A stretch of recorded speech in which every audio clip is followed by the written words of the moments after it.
जय संविधान। जय संविधान।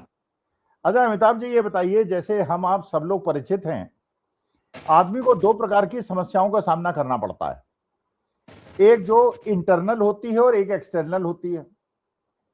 जैसे मान लीजिए एक व्यक्ति है, तो एक तो उसकी घर की अपनी समस्याएं हैं और एक जो उसको बाहर से झेलनी पड़ती हैं। अच्छा, अगर मान लीजिए केवल घरेलू समस्याएं हों और बाहर वातावरण बड़ा अच्छा हो, तब तो चलिए राहत की बात है। अच्छा, बाहर समस्या हो, घर बिल्कुल एकजुट हो और कोई समस्या ना हो, तो भी राहत की बात है। समस्या बड़ी तब होती है जब समस्याएं अंदर भी हो और बाहर भी हो।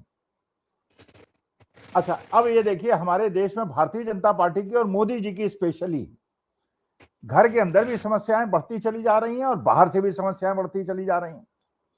अच्छा, इन्होंने जब 12 साल पहले गद्दी संभाली थी, तो इन्होंने एक शगल बनाया था, एक प्रोपेगेंडा किया था कि साहब देश के अंदर कोई भी समस्या हो, बेरोजगारी हो, गरीबी हो, अपोषण हो, सारी समस्या हो, लेकिन इसके बावजूद मोदी जी का डंका पूरे विश्व में बोल रहा है।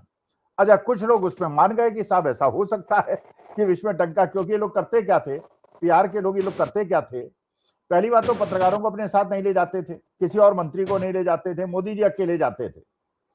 अच्छा, वहां जाके वो मानी बात है 12,000 करोड़ के हवाई जहाज में, जो विश्व का one of the costliest plane है, उसमें जाते थे और वहां जाके अपना 5-5, 6-6 ड्रेस बदलते थे और वहां जाके वो छोटे छोटे देशों में उन्हें कभी 5,000 करोड़ दे दिया, कभी 7,000 करोड़ दे दिया और उसके बदले में एक पदक ले लेते थे पीतल का। अच्छा, उससे अब ये अच्छा उसका प्रचार प्रसार गोदी मीडिया कर देता था, सोशल मीडिया कर देता था। तो देश की कुछ जनता को ऐसा लगता था कि यार इसका मतलब ये बात सही है कि मोदी जी का डंका विश्व में बोल रहा है।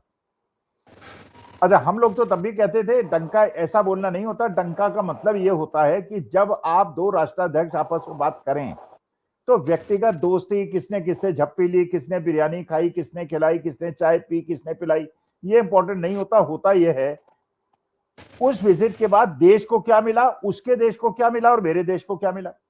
लेकिन चलिए 12 साल में लोगों ने डंका बोल रहा है कि नारे पे ये सारी चीजें इग्नोर करना शुरू कर दिया और ये माना कि साहब देखिए कितने सारे पदक मोदी जी को मिल गए, किसी और को तो ये मिले नहीं, इसका मतलब मोदी जी का डंका तो बोल रहा है। अच्छा, घर के अंदर समस्याएं बढ़ती चली गई और विशेष तौर पर जो ये बच्चों का आंदोलन हुआ, जेनजी और जन अल्फा का हुआ, उससे तो अंदरूनी समस्याएं बहुत ज्यादा बढ़ गई और 20 तारीख के बाद तो कई गुनी बढ़ गई। अच्छा, उधर कांग्रेस जनता पार्टी तैयार, इधर कांग्रेस तैयार, इधर राहुल गांधी तैयार। राहुल गांधी भी लगातार मीटिंग पे मीटिंग कर रहे हैं, छात्र संवाद पे छात्र संवाद कर रहे हैं और बच्चों से संपर्क साध रहे हैं और बच्चों के एक प्रकार से हीरो बनते चले जा रहे हैं। अच्छा, कांग्रेस जनता पार्टी जिन्होंने 20 तारीख को जिस प्रकार का नृशंसता बच्चों के साथ हुई, उसके बाद अभिजीत दीपिके महाराष्ट्र के अंदर गए, स्कूलों का विजिट करने, स्कूल सुधारो कार्यक्रम चलाया और आशुतोष रंका ने राजस्थान में चलाया। वहां आशुतोष रंका के साथ उसके लोगों के साथ मारपीट हुई और अभिजीत दीपिके पे एफआईआर कर दी और जो भारतीय जनता पार्टी के दो बड़े बड़े मंत्रियों ने जाके कांग्रेस जनता पार्टी से समझौता किया था, उससे मुकर गए, धोखा दिया और बच्चे दोबारा कह रहे हैं कि 5 सितंबर को हम आंदोलन करेंगे। और राहुल गांधी ने भी ये कह दिया कि अभी तो 4 ही मीटिंग हुई है, तुम्हारी रात की नींद गायब हो गई है, मैं तो 800 मीटिंग करूंगा पूरे देश के अंदर और राहुल गांधी ज्यादातर जगह जाएंगे। अच्छा, जब पार्लियामेंट स्ट्रीट का मसला हुआ, जिस बच्चे की आंख में चोट लगी थी और आंख करीब करीब एक चली गई और 200 छर्रे उसके शरीर में है, उसको लेके पार्लियामेंट स्ट्रीट गए, फिर बचपना किया भारतीय जनता पार्टी की पुलिस ने। वहां पे उन्होंने 6 घंटे एफआईआर नहीं लिखी और उसके बाद लिख दी, तो वहां भी अच्छा हर जगह इन्होंने रोड़ा डलने की कोशिश की। प्रयागराज के अंदर, देहरादून के अंदर, कोटा के अंदर, पुणे के अंदर, हर जगह इनको अपना निर्णय वापस लेना पड़ा। तो घर के मोर्चे पे तो ये बहुत ज्यादा फंस गए, ये बात तो अब सब स्वीकार कर रहे हैं। अब मुश्किल क्या है कि विश्व में डंका बोल रहा है, ये भी जो वो है डंका है वही फट गया है। अब आप जानते हैं सर्जियो गोर जो डोनाल्ड ट्रंप के सबसे खासम खास आदमी हैं। अच्छा, एक तो मोदी जी ने ये किया, विश्व में सबको इग्नोर कर दिया और सबसे दुश्मनी मोल ले ली। भाई चीन से आप जानते हैं ब्रिक कंट्रीज में ये चल रहा था कि डॉलर को हम चैलेंज करेंगे, अपनी एक वो बनाएंगे, ब्रिक की करेंसी बनाएंगे और चाइना भारत के साथ सहयोग करने को तैयार था और भारत भी तैयार था। लेकिन अचानक डोनाल्ड ट्रंप के दबाव में भारत उससे पीछे हट गया, उसकी वजह से वो मुहिम खत्म हो गई। अच्छा, अब इसके बाद रूस से तेल हम खरीदते थे, ईरान से हम तेल खरीदते थे, डोनाल्ड ट्रंप के कहने पे वो भी बंद कर दिया कि ईरान से तो चलिए पहले भी खरीदते थे, लेकिन डोनाल्ड ट्रंप ने ईरान से जो भी कंपनियां माल खरीदती थी उनको सैंक्शन करके उन पे एक्शन लेना शुरू कर दिया। इसका मतलब यह है हमने पूरी तरह से डोनाल्ड ट्रंप के हाथ में आपको समर्पित कर दिया, और तभी डोनाल्ड ट्रंप की इतनी हिम्मत बढ़ गई कि उन्होंने कहा कि जो युद्धविराम हुआ ऑपरेशन सिंदूर में वो डोनाल्ड ट्रंप ने कराया, और हमारी तरफ से कोई प्रतिक्रिया नहीं। जब सर्जियो गोर आके भारत के अंदर आपने देखा कई चीफ मिनिस्टर से मिले, वो तेलंगाना के सीएम से मिले, वो तमिलनाडु के सीएम से मिले, वो केरला के सीएम से मिले, वो महाराष्ट्र के सीएम से मिले, नॉर्थ इंडिया के सीएम से नहीं मिले। इसका मतलब यह है उन्होंने कहा अब हम सीधे संवाद करेंगे उन राज्यों से जो कि गोबर पट्टी में नहीं है और जहां पे शिक्षा के महत्व को समझा जाता है और जो इंडस्ट्रियली डेवलप्ड है और जो जानते हैं कि देश आगे बढ़ेगा 21वीं शताब्दी में तभी जाएगा जब साइंटिफिक आउटलुक होगा, जो साउथ के मुझे स्वीकार करने में कोई परेशानी नहीं, मैं नॉर्थ इंडिया का हूं और मैं मानता हूं कि साइंटिफिक माइंडसेट को जिस तरह से साउथ के स्टेट से बढ़ाया है वो बेटर है। जनसंख्या भी उन्होंने कंट्रोल की और साइंटिफिक माइंडसेट को भी आगे बढ़ाया। और उसके बाद राहुल गांधी से भी उनकी एक सीक्रेट मीटिंग हुई। अच्छा, राहुल गांधी से सीक्रेट मीटिंग होने का मतलब कान खड़े तो होते हैं, इसका मतलब यह है अमेरिका ने मौसम देख लिया है, हवा बदलती हुई देख ली है। और आप जानते हैं साउथ के अंदर अगर 4 चीफ मिनिस्टर से मिले तो 3 तो उसमें कांग्रेसी के हैं। इसका मतलब उन्होंने मौसम भाप लिया है और अमेरिका भी अब पलटने को तैयार है और नए लीडर को जो उभर के सामने आ रहा है उसको समर्थन देने की बात सोच रहा है। तो मोदी जी तो इधर के नहीं गए, उधर भी नहीं गए चौबे बनने गए और बन गए दुबे, छब्बे बनने गए थे, वो वाली हाल हो गई। क्योंकि रूस और ईरान तो ताक लगाए बैठे हुए हैं, जबकि रूस हमारा 100 साल पुराना दोस्त है, वो भी कह रहा है कि हमें धोखा दिया, हमारा साथ नहीं दिया, हम भी देख लेंगे। और अमेरिका जो है अब राहुल गांधी से मीटिंग कर रहा है। फिर उधर यूके के वो प्राइम मिनिस्टर जिसको मोदी जी अपने गृह राज्य में ले गए थे गुजरात के अंदर और जेसीबी के ऊपर चढ़ा दिया था, उन्होंने ये कह दिया कि पंडित जवाहरलाल नेहरू जो देश के भारत के प्रधानमंत्री थे उनमें दृढ़ निश्चितता थी, वो भविष्य के चीजों को समझ सकते थे और निर्णय तुरंत लेते थे। और मोदी जी का उन्होंने कंपैरिजन कर दिया, ये मोदी जी का तो ये नहीं पता चलता क्या निर्णय ले लेंगे, कहां ले लेंगे, किस प्रकार से ले लेंगे, तो उन्होंने भी जले में नमक छिड़क दिया। तो अब सोचिए जो लॉबी हमारे साथ जिसको कहते थे कि डंका बोल रहा है, वो लॉबी भी हमारा साथ छोड़ने लगी। अगर यूके भी साथ छोड़ दे और अमेरिका भी साथ छोड़ दे तो इजराइल और अफगानिस्तान के बल पे तो आप ऐंठ नहीं सकते। अच्छा, फिर इजराइल भी अमेरिका का पिछलग्गू है, वो भी साथ छोड़ देगा, और तालिबान भी आप जानते हैं जरा सा देश है, वो क्या कर लेगा, और वो तो केवल पाकिस्तान से उसकी दुश्मनी है, इसलिए वो ये दिखाता है कि भारत से उसकी दोस्ती है। तो मैं अमिताभ जी ये जानना चाह रहा था पूरा परिप्रेक्ष्य देकर कि आज के तारीख में मोदी जी इंटरनल फ्रंट में भी बुरी तरह से घिरे हुए हैं, एक्सटर्नल फ्रंट में भी बुरी तरह से घिरे हुए हैं, और जिस प्रकार से देश को आइसोलेट कर दिया है और इधर कॉकरोच जनता पार्टी और राहुल गांधी ने नाक में दम कर दिया है। बल्कि एक मजाक चल रहा है, मैंने सोशल मीडिया पे भी डाला है, ये एक सोशल मीडिया के अंदर चल रहा है कि आज के तारीख में अंधभक्तों को जब वो रात में सोते हैं तो 1 घंटे के बाद उनकी नींद खुल जाती है और उनको राहुल गांधी याद आते हैं, और याद हुआ उनके वो आते हैं तो सपने में तो नींद खुल जाती है और दोबारा नींद नहीं आती। अच्छा, जब जग जाते हैं तो उनको कॉकरोच दिखते हैं। तो सोए तो राहुल गांधी दिखे और जगे तो उन्हें कॉकरोच दिखे, उनकी अलग मुसीबत है। और डंका भी फट गया है, अब डंका भी नहीं बल रहा है, देश में भी घिरे हुए हैं, बाहर भी घिरे हुए हैं। अच्छा, अब मोदी जी विदेश में नहीं जा सकते क्योंकि आरएसएस प्रमुख जाने वाले हैं, तो वहां भी उनके सीनेटर्स कहने लगे हैं कि साहब इनका वीजा रद्द करो, इनको मत आने दो। तो ये पूरा लबो लबाब ये सारी चीज देखते हुए अमिताभ जी आपका क्या मत अब मत वही है जो आपका है। देखिए, पहले भी आपके कार्यक्रम में मैंने कहा था, देख पुरानी कहावत है कि मिसफॉर्चून नेवर कम्स अलोन। बदकिस्मती जब होती है ना, वो कभी अकेले नहीं आती है। और मोदी जी के इधर तो बहुत अच्छे सितारे चल रहे थे, एकदम वो भी गदगद थे, गोदी मीडिया गदगद, डंका बज रहा है, जादू चल रहा है, मास्टर स्ट्रोक। जब भी टीवी ऑन कीजिए 2-3 शब्द ही सुनाई देते थे, डंका बज रहा है, जादू चल गया, मास्टर स्ट्रोक। एक बार मैं शिवरात्रि के रोज देख रहा था तो एक चैनल दिखा रहे थे कि मोदी और महादेव लाएंगे यूक्रेन में शांति। अब अब बताइए, शिवरात्रि के रोज महादेव और मोदी को इक्वेट कर दिया गया, और वही अब यूक्रेन में शांति ला सकते थे। महादेव और मोदी का ज्वाइंट ऑपरेशन होता और यूक्रेन में शांति आती। और मोदी जी भी कहीं ना कहीं बह गए थे, उनको भी लगा कि अब मैं नॉन बायोलॉजिकल ही हूं, अब तो मेरे बारे में ऐसी ऐसी बातें हो रही है, वो भी बह गए, उनके मंदिर बनने की बात शुरू हो गई, मतलब क्या क्या होने लगा। अब देखिए वो अपने मतलब मैं क्या कहूं, पूरे राजनीतिक जीवन के या पूरे जीवन के सबसे कठिन दौर से गुजर रहे हैं। और भारत के अंदर मैं बात कर रहा था, मेरे सारे भाई बहन अमेरिका में है, तो मैं अपने भाई से बात कर रहा था, तो मैंने कहा कि जो हाल सरौता के बीच सुपारी की हो जाती है, वही हालत मोदी की हो गई है ना। एक तरफ कॉकरोच पार्टी है, एक तरफ राहुल गांधी है, और ये बेचारे सरौता के बीच सुपारी बन गए हैं। एक बार दोनों एक साथ दबते हैं तो इनका जो आभा मंडल है, जो इनका तिलस्म है, वो सब चूर हो गया है। और इनको निकलने का कहीं देखिए होता है ना, कोई इनको पतली गली नहीं दिख रही है, और एक के बाद एक इनके देखिए बीच में। अब तो कॉकरोच पार्टी ने कह दिया कि भाई 5 सितंबर को हम फिर इंडिया गेट पर जुटेंगे। अब उन्होंने कहा कि जो आपने 2 वादे किए थे कि आप मुकदमे वापस ले लीजिएगा और मुआवजे दीजिएगा, आपने तो कुछ पूरा नहीं किया, जबकि वहां जेपी नड्डा बाकायदा केंद्रीय मंत्री से समझौता हुआ था। तो फिर हम लोग मार्च करेंगे, दिल्ली पुलिस मुख्यालय मार्च करेंगे। अब इस बार तो उनका मनोबल और बढ़ा रहेगा, क्योंकि वो लोग धर्मेंद्र प्रधान का इस्तीफा ले चुके हैं। जो लोग हिट के छिड़काव की बात करते थे, वो भी इस बार सकपकाए रहेंगे।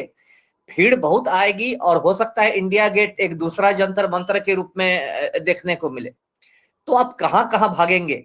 उसके बाद देखिए पूरे देश में एक बात नहीं हो रही, लेकिन अब एक आरक्षण विरोधी आंदोलन जो शुरू हुआ है जंतर मंतर पर, उसके भी हजारों लोग जुटे थे। ये भी मोदी के लिए एक बहुत बड़े खतरे की घंटी है, क्योंकि जो अगड़ी जाति के हिंदू हैं, जिनको सवर्ण कहते हैं, सवर्ण लोग में ज्यादातर सवर्णों की मैं बात कर रहा हूं, सबकी बात नहीं कर रहा, ज्यादातर सवर्णों को मुसलमानों और दलितों दोनों से दिक्कत रहती है। और उन्होंने भाजपा का सपोर्ट इसलिए किया था कि उनको लगता था कि ये मुस्लिम मुक्त भारत बना देंगे, दलितों का आरक्षण ले लेंगे, और एकदम हमारा सवर्ण युग आ जाएगा, हमारे 5 उंगलियां घी में रहेंगी। अब क्या है, 12 साल तो बीत गए, मुस्लिम मुक्त भारत तो बना नहीं, चीनी मुक्त चाय बन गई है ना। अब चीनी मुक्त चाय है, अब 75 रुपए किलो चीनी खरीदिए। कहते हैं कि त्योहारी मौसम आने तक, दशहरा दिवाली आने तक 100 रुपए को क्रॉस कर जाएगी चीनी। जी बोलिए। अरे अमिताभ जी, एक मजाक चल रहा है सोशल मीडिया पे। पति जो है जी जी चाय पी रहा है, पति ने लाके चाय दी, पति ने कहा यार कैसी जी चाय बता दी, इसमें तो बदबू आ रही है। तो पत्नी ने कहा देखो चीनी बहुत महंगी हो गई, मैंने तुम्हारे स्कूटर से पेट्रोल निकाल के उसमें एथेनॉल निकाला, उसकी चाय बना दी है। सही बात है। गडकरी जी कुछ दिन और रह गए तो हम लोग इथेनॉल वाली चाय पियेंगे, E20 वाली चाय पियेंगे। तो देखिए सवर्ण लोग हैं वो अब इसके खिलाफ हो गए हैं आरक्षण के। मैंने कई जगह देखा है, बाकायदा ये करणी सेना वाले सब तो एकदम लोगों को सौगंध दिला रहे हैं हाथ में गंगा जल लेके कि हम भाजपा को वोट नहीं देंगे। तो ये जो भाजपा का कोर वोट बैंक है, कोई मुसलमानों के वोट से तो भाजपा सत्ता में नहीं आई है। भाजपा का जो कोर वोट बैंक है, सवर्ण लोग वो खिसक गए। जो मिडिल क्लास आपका कोर वोट बैंक था, क्योंकि मिडिल क्लास भी ज्यादातर सवर्ण हिंदूज होते हैं, वो आपको ये जेन जी और जेन अल्फा को लेके वो खिसक गया। उनके बच्चे कहने लगे हैं कि मम्मी मम्मी पापा तुम लोग किसके चक्कर में, किस मदारी के चक्कर में पड़े हुए हो, जो हमारा भविष्य बर्बाद कर रहा है, और हमारी नौकरी खा गया, हमारे सपने चूर हो गया, तुम सुबह से शाम तक बैठ के पार्क में विश्व गुरु कर रहे हो। तो वहां पर तो हर परिवार में बगावत हो गई है। अब देखिए मैं क्या कहूं कि हर मोर्चे पर विदेश नीति में आपने कहा अलग थलग हो गए। ऑपरेशन सिंदूर के समय, जो पिछले साल मई में चला था ऑपरेशन सिंदूर 72 घंटे का, नेपाल तक हमारे साथ नहीं खड़ा हुआ था, जबकि पाकिस्तान को 3 देशों ने तो खुलेआम हथियार दिए थे। चीन ने, अजरबैजान ने और तुर्की ने। इन 3 देशों ने तो खुलकर मदद की थी, और बाकी देशों ने परोक्ष रूप से मदद की होगी। तो आपकी विदेश नीति का तो ये हाल है। आप बिल्कुल अलग थलग पड़ गए हैं। आप ट्रंप के चक्कर में आप कहीं के नहीं रहे, ना खुदा मिला ना बिसाले सनम। ट्रंप ने आपको हुक्म दिया कि भाई आप सीज फायर कर दीजिए, और वो अपने ट्वीट करता है कि हमने सीज फायर करा दिया। कितने शर्म की बात है। वो हुक्म देता है कि रूस से आप कच्चा तेल खरीदना बंद कीजिए, तो आप कच्चा तेल खरीदना बंद करते हैं। जो व्यापार समझौता हुआ है, जो ट्रेड डील हुआ है अमेरिका के साथ, उसमें भारतीय किसानों के हितों का कोई ख्याल नहीं किया गया और अमेरिकी कृषि उत्पादों पर 0% टैरिफ है। इसका मतलब हिंदुस्तानी मार्केट्स पर अमेरिकी कृषि उत्पादों का पूरा कब्जा हो जाएगा, तो भारतीय किसानों के सामान कौन खरीदेगा? तो इसको लेके किसान आंदोलित हैं। तो ये सरकार जो है ये घिरती जा रही है। अब देखिए बोरिस जॉनसन का मामला आपने उठाया, ये ब्रिटेन के पूर्व प्रधानमंत्री हैं, लंदन के मेयर भी रह चुके हैं। इनकी आत्मकथा है अनलिस्ड। उसमें इन्होंने 2024 में किताब में कहीं कहीं मोदी की तारीफ भी की थी कि मोदी की बहुत ऊर्जा है और बहुत ऊर्जावान है, क्या क्या है। और अभी उन्होंने 1-2 दिन पहले जो इकोनॉमिक टाइम्स का समिट हुआ था वर्ल्ड लीडर्स का, उसमें उन्होंने नेहरू से ही तुलना कर दी। कहा कि 1952 में नेहरू जी ने क्वीन एलिजाबेथ से कहा था कि भाई हम तो रूस के साथ रहेंगे, है ना। और जबकि हिंदुस्तान नया नया आजाद हुआ था, आज की तुलना में काफी कमजोर था, गरीब था, तब नेहरू जी ने कह दिया क्वीन एलिजाबेथ के। और शीत युद्ध चरम पर था उस समय, जो शीत युद्ध चल रहा था अमेरिका और सोवियत यूनियन कैंप में चरम पर था, तब नेहरू जी ने कह दिया कि भाई हम तो रूस के साथ हैं और आप कुछ कर नहीं पा रहे हैं। तो ये तो मतलब इनकी रही सही जो इज्जत थी वो खत्म हो गई। आपने गोर की चर्चा की, गोर ने कहा कि हमसे विदेश विभाग ने, भारत के विदेश विभाग ने कहा था कि कोई सवाल नहीं पूछे जाने चाहिए मोदी से। बताइए, वो आपकी पोल खोल रहा है। और उसने भारत में आके दक्षिण भारतीय राज्यों का दौरा किया। भारत में 5 दक्षिण भारत के 5 राज्य हैं, वहां किसी में भी भाजपा का मुख्यमंत्री नहीं है, किसी में नहीं, ना केरल में, ना कर्नाटक में, ना तमिलनाडु में, ना आंध्र प्रदेश में, ना तेलंगाना में, किसी में भाजपा का मुख्यमंत्री नहीं है। जो विंध्य का दक्षिण है वो बिल्कुल भाजपा मुक्त है। और वो तो आपके जले पर, उस पर से उसने राहुल गांधी से बात कर ली, तो उसने तो दिखा दिया कि हम इनको फ्यूचर प्राइम मिनिस्टर के रूप में देख रहे हैं। तो ये तो सारी चीजें एक साथ हो गई। और मोदी जी की देखिए उनका स्वास्थ्य कितनी तेजी से गिरता जा रहा है। अभी एक वीडियो वायरल है, वो गाड़ी में बैठ के सीट बेल्ट नहीं लगा पा रहे हैं, नहीं लगा पा रहे हैं, नहीं लगा पा रहे सीट बेल्ट। और मैंने कहा था कि लाल किला को जो उनका भाषण था, स्वाधीनता दिवस भाषण, उसमें जिस तरीके से वो बीच बीच में ब्लैंक हो रहे थे, लग रहा था जैसे उन पर अल्जाइमर बीमारी के लक्षण आ गए हों।